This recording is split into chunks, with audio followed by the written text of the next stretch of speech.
ನಿಮ್ಮ ಎರಡು ಕೈಯಿಂದ ಮುಷ್ಟಿ ಮಾಡಿ ನಿಮ್ಮ ಹಣೆಯ ಮೇಲೆ ನಿಮಗೆ ನೋವಿಲ್ಲದೆ ಹೊಡೆದುಕೊಳ್ಳಬೇಕು.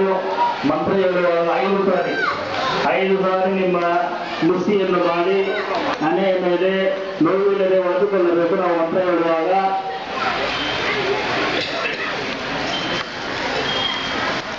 ಮಂತ್ರಂ ಶುಕ್ಲಾಂಬರಧರಂ ವಿಷ್ಣುಂ ಶಶಿವರ್ಣಂ ಚತುರ್ಭುಜಂ ಪ್ರಸನ್ನವದನಂ ಧ್ಯಾಯೇ சர்வவிக்னோபசாந்தயே. அச்சதை வலது கையில் எடுத்துக்கொண்டு அதனுடன் இடது கையை கீழ்ப்புறமாகவும் வலது கையை மேற்புறமாகவும் சேர்த்து அவரவர் வலது துடை மேல் வைத்து கணபதி சங்கல்பம் செய்ய வேண்டும். மீண்டும் சொல்கிறேன்.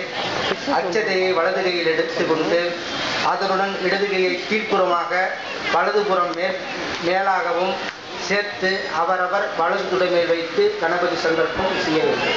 ಈಗ ಅಕ್ಷತೆಯನ್ನು ನಿಮ್ಮ ಬಲಗೈಯಲ್ಲೆತ್ತಿ ಎಡಗೈಯಲ್ಲಿಟ್ಟು ಬಲಗೈಯನ್ನು ಮುಚ್ಚಿ ನಿಮ್ಮ ಬಲದ ತೊಡೆಯ ಮೇಲೆ ಇಟ್ಟಿರಬೇಕು. ಅಕ್ಷತೆಯನ್ನು ಬಲಗೈಯಲ್ಲೆತ್ತಿ ಎಡಗೈಯಲ್ಲಿಟ್ಟು ಬಲಗೈಯಿಂದ ಎಡಗೈಯನ್ನು ಮುಚ್ಚಿ ನಿಮ್ಮ ಬಲದ ತೊಡೆಯ ಮೇಲೆ ಇಟ್ಟಿರಬೇಕು.